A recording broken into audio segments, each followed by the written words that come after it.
During the same meeting, or they maybe.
Welcome, everyone, to the first meeting of the Private Acts Committee, and I want to thank you all for being here. And the one thing that's not private is the people here on the dais with us and our clerks and everything. We'll introduce all of them in a moment, but would the clerk please take the roll?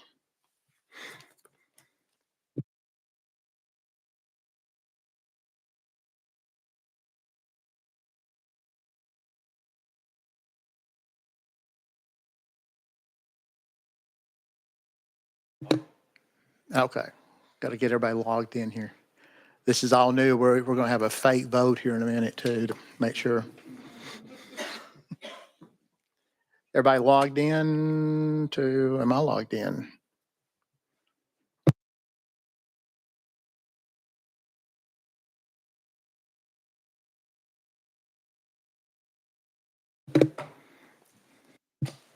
Okay, yep, got it again. Okay. Sorry, thought I'd already logged in. Okay, now will the clerk take the roll, please?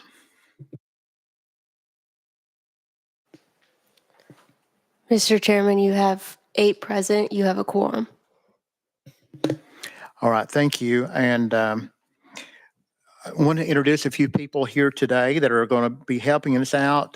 This is my executive legislative assistant, Nikki Jolly, and our research analyst, Ryan Baird. The clerks are Jenna Rem. Am I pronouncing your name correctly? Reem. See, I lost that bet. Valentina Lorette, close.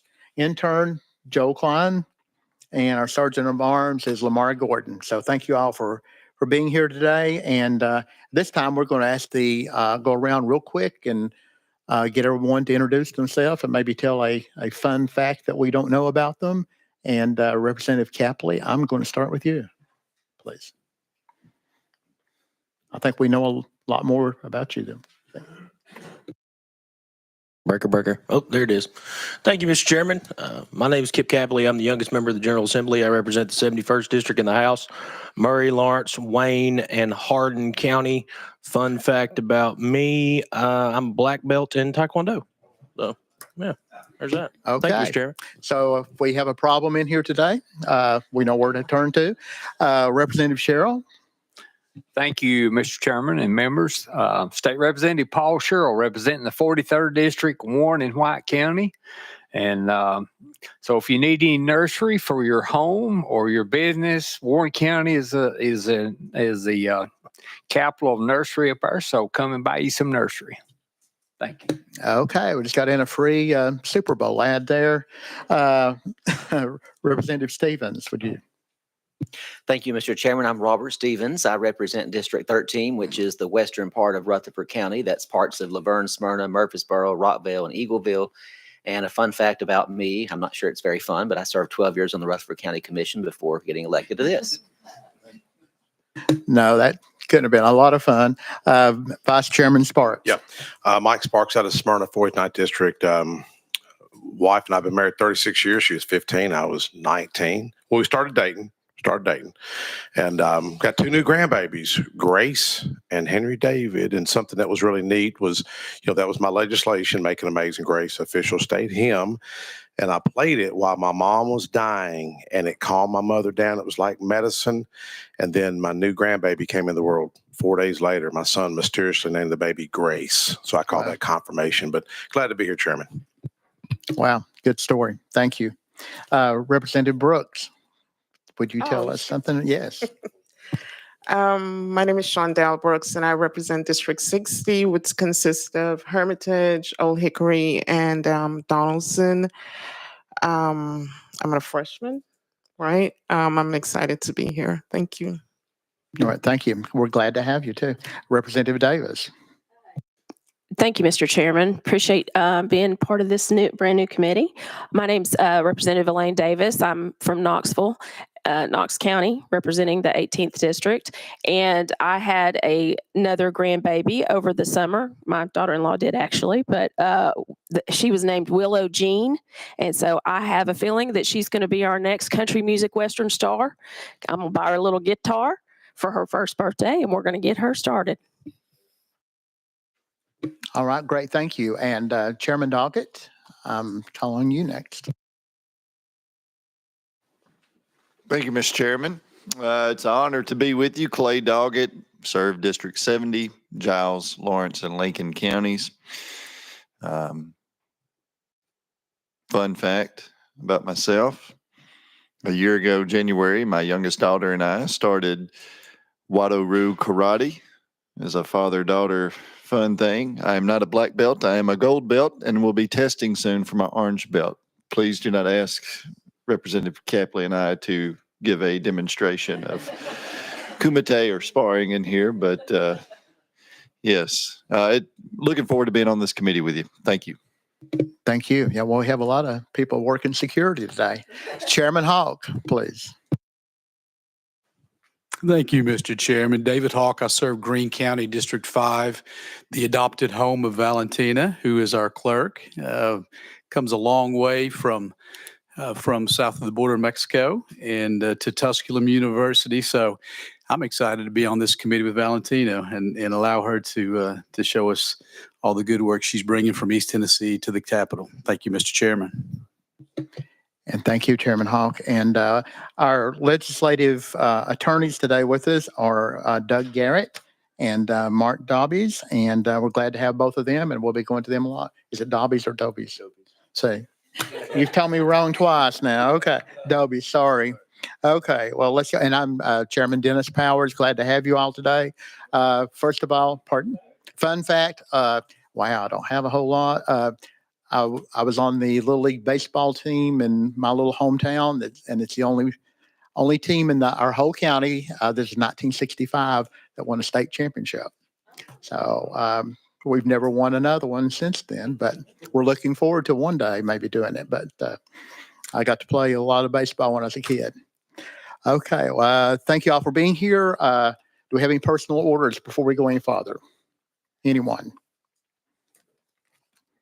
Okay, let's go over just a couple of rules real quick, and then we'll get on with Representative Keesling's bill in just a moment.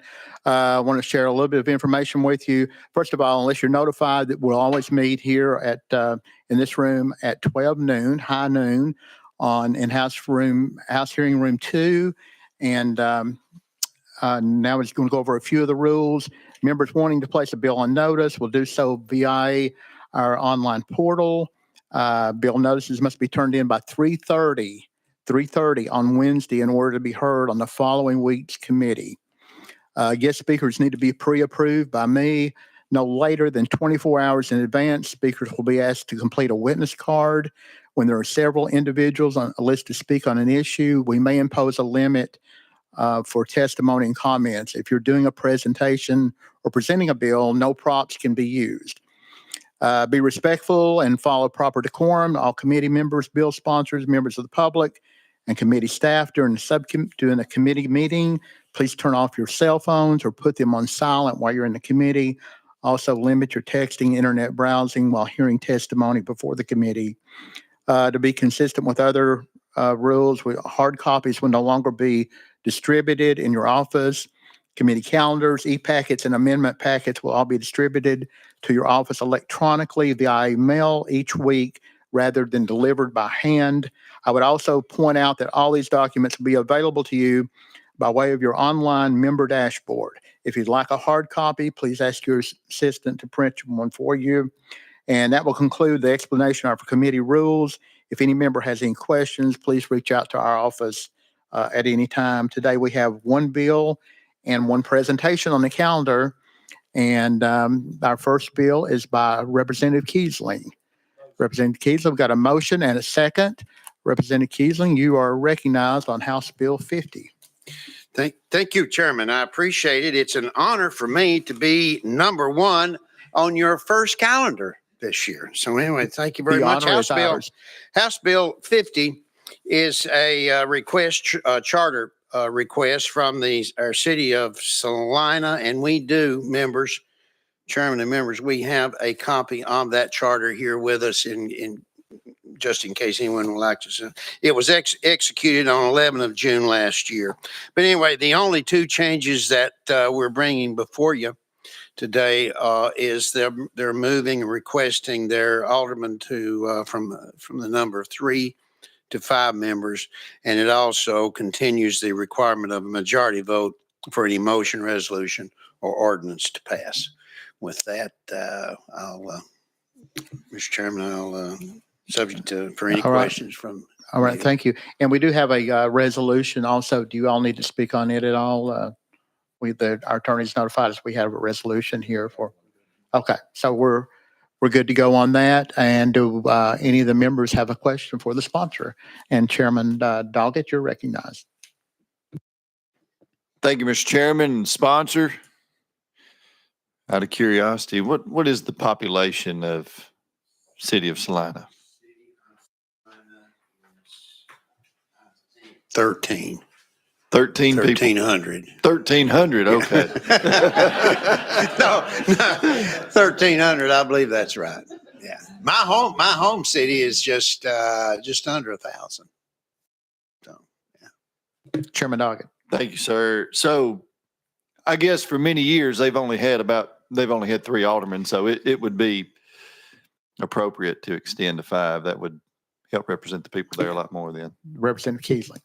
Yes, thank you, Chairman. Yes, that's correct. Thank you, Chairman. Okay. Do we have any other questions for the sponsor? Representative Davis.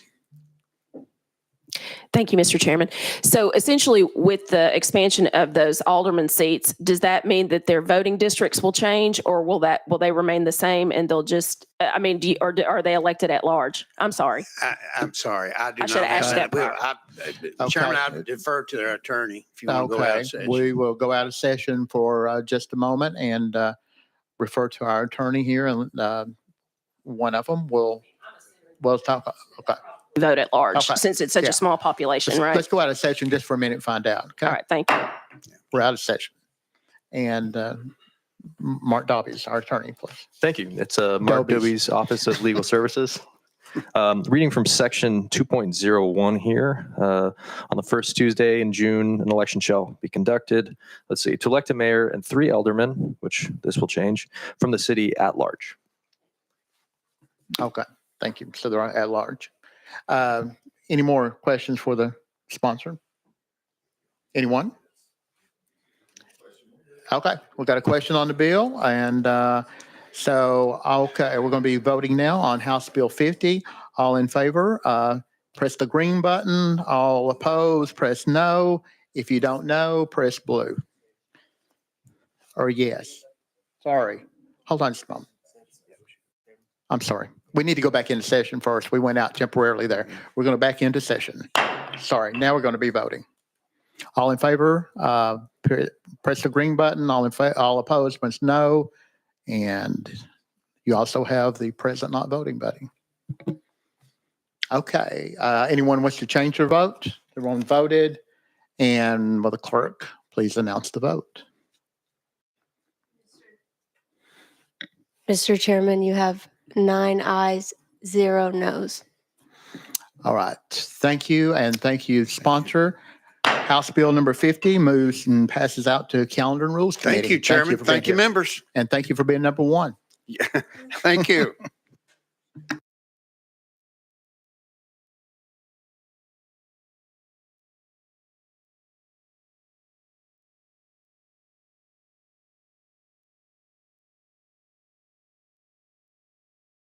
Okay, now we're going to have a presentation. Hold on just one moment.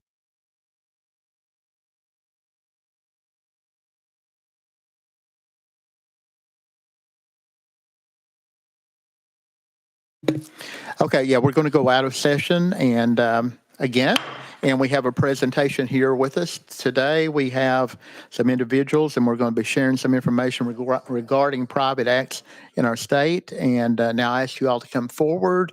And we have Will Denami with Denami Government Affairs, David Connor with the Executive Director of the Tennessee County Services Association, and Chad Jenkins with Deputy Executive Director of Tennessee Municipal League.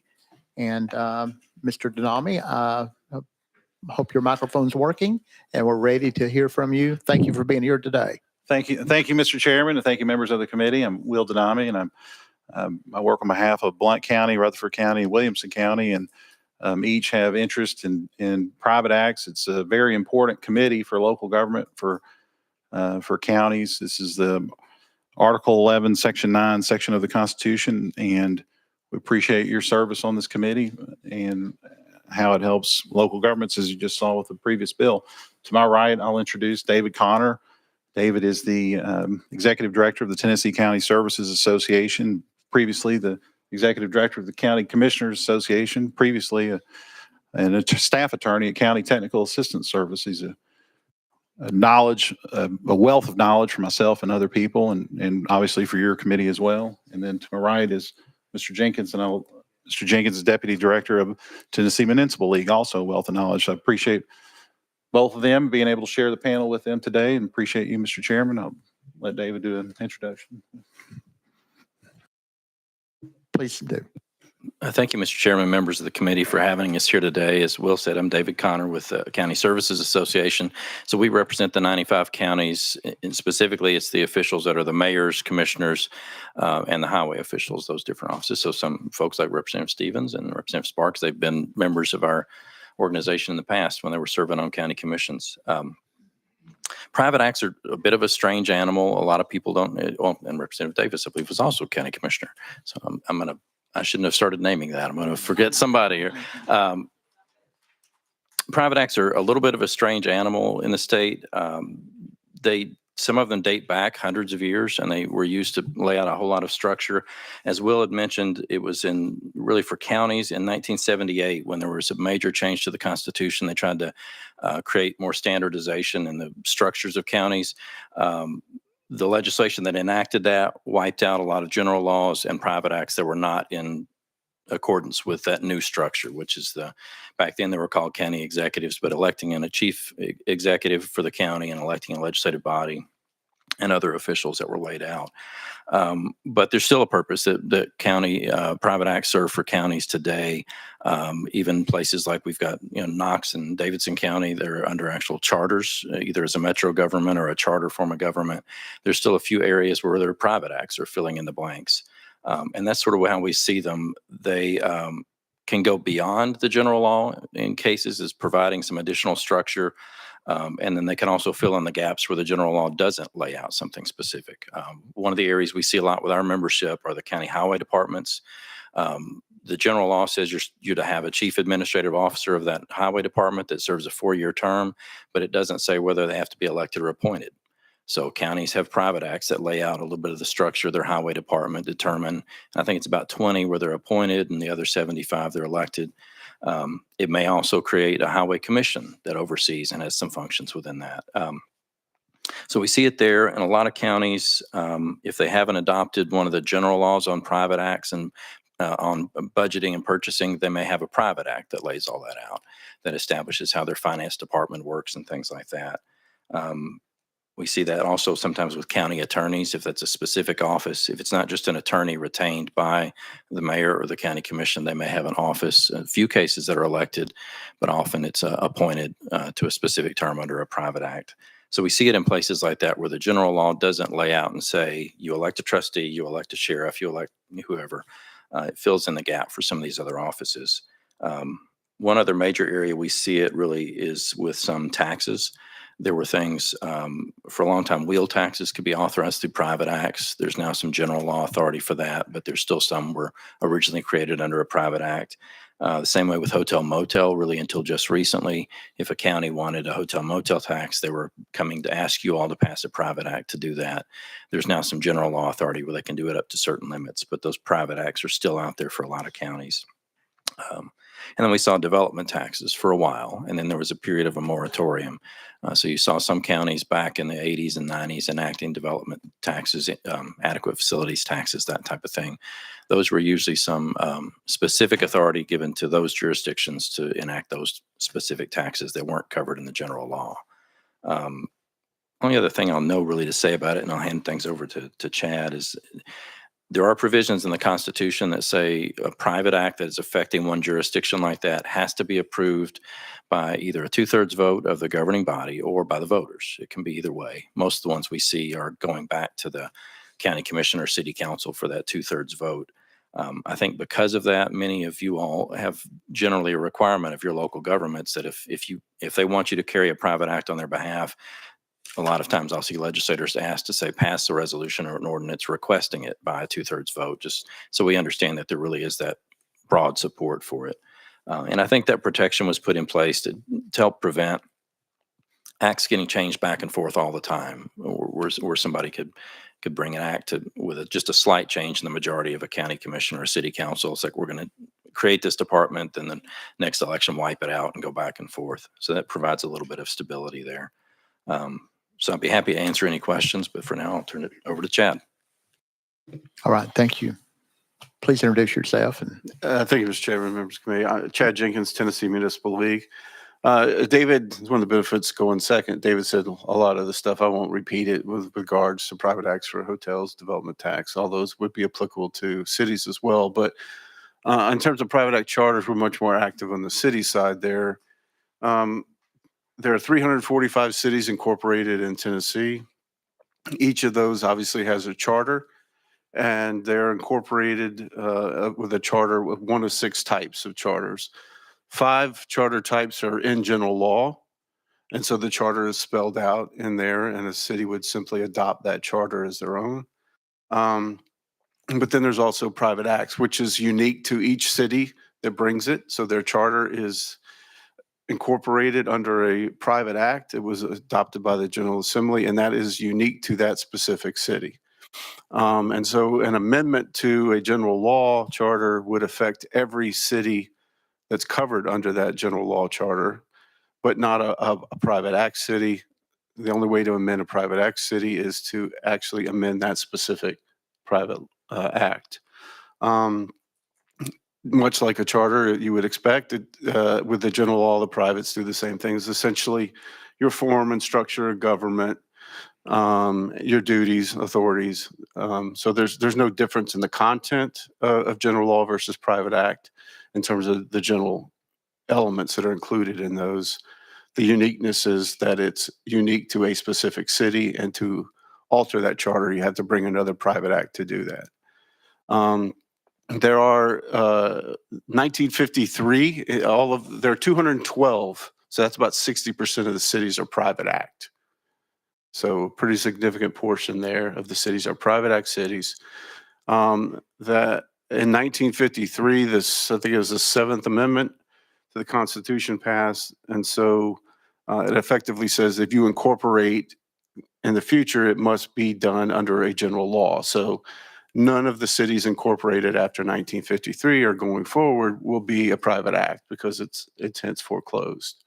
So those who were there retain that, but nobody else since 53. So, and David mentioned the unique nature of the, it's also under Article 11, which simply says you can't pass something that affects one city without the governing body or referendum, some local approval of that. So that applies to all these private act charter cities too. So thank you. All right. Well, thank you so much. And we have some questions for our presenters. Chairman Hogg. Thank you, Mr. Chairman. And gentlemen, thank you very much for being here. Broad knowledge of what we're going to be dealing with in the committee, Private Acts Committee. And I want to thank you, Mr. Connor, for pointing out that historically we have asked a 2/3 majority of vote of a council or a governing body. Is it safe to say that as individual legislators come to us with these bills that you all have either encouraged them or made sure that we don't have to ask that question every time? Or is that something that a question we need to ask of each individual who brings a private act before us? Either one of you. Yeah. I just answer it this way. The process, as I understand it, typically is Mr. Garrett in the past has, when he receives those, has contacted MTAS in most cases on the city side. He'll contact MTAS and make sure that it's consistent with the charter, they're amending the right sections, that they're aware of it, and that they're advised on their end to pass a resolution or something that commemorates or acknowledges the support of the governing body for that purpose. So they're advised as to what you require. That's your prerogative. But just the process, as I understand it, the way it operates today, that they are definitely advised to get that. So, Chairman Hall. Thank you, Mr. Chairman. Two more questions, if I could. You mentioned general law cities after 1953. How would they bring a change to what they want to accomplish individually for their communities, absent doing something with general law that affects the other 100+ cities that are being affected as well? Or help me understand that. Mr. Jenkins. So on the city side, so if they amend the charter, then it would not be unique to them. It would be, so if it's a manager commission charter, a city manager and a commission. So I think there's 67 cities incorporated that. So if they brought any change to that, they would bring a bill that would be a general law and would apply to all 67. So if they wanted to do something unique outside of that, private act is a possibility. You see that in some instances with or a general law of local application with a population bracket. That's generally how they would get to it. And a lot of those in the alcohol arena are done that way, as an example. So, Chairman Hall. Final question. You had mentioned and just for confirmation, the bill that Chairman Kiesling brought to us a few moments ago, brought to us by a 2/3 majority of his city council of Salina, also goes back to them for ratification. So that's accurate that the private acts will come to us in the form of a bill, and then they will be returned to whatever local government entity with the prospect of once again receiving that 2/3 majority vote. Is that accurate? yes, sir, that's Article 11, Section 9 requires that. So. All right, thank you. Any other members have questions? I've got one. Just a moment on the ratification part. Is that a 2/3 or 3/4 vote when it goes back? That would be a 2/3 vote when it goes back. That's under the Constitution. And I would mention that it's if they don't ratify. So we often remind our members, it's like you sometimes think you've done it when you request it on the front end by 2/3. You have to, what's really required is the ratification afterwards. So if they don't pass something to ratify it, it doesn't take effect. And the Secretary of State's office tracks that and gets in touch with them. And either you can set a deadline, you need to ratify it within a certain period of time, or I think if they don't have a deadline, it's by December 1 of that year. So. Oh, okay. One other thing. So that's the default date automatically if you don't have a date set. Okay. Let me one other thing you mentioned, because you were talking about like Mr. Connor, you were talking about road superintendents and things like that. I have one county, they actually have road commissioners, like for every little district or anything. Is that also done by private act to set that up? Yes, Mr. Chairman, their private act would include both the chief administrative officer and then those road commissioners. Okay. And we've got a few counties that still have the commissions that advise the superintendent. Okay, thank you. Okay, any other questions for the presenters? Anyone? Okay, well, thank you all for being here so much. You've given us a lot of good information. We appreciate you coming out. And I think that's all we have for today. And with that, I'll entertain, hold on. I'm sorry, we need to go back in.